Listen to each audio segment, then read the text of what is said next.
আসসালামু আলাইকুম।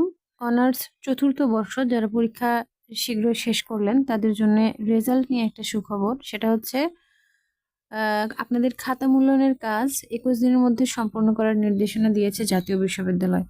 আর একটা বিষয় হচ্ছে মাত্র 60 দিনে আপনাদের ফলাফল প্রকাশের চেষ্টা করবে জাতীয় বিশ্ববিদ্যালয়। তো এবার থেকে আর কোনো ঝামেলা নয়, রেজাল্টের জন্য অনেক সময় 3 মাস বা 4 মাস সময়ের জন্য অপেক্ষা করতে হয়।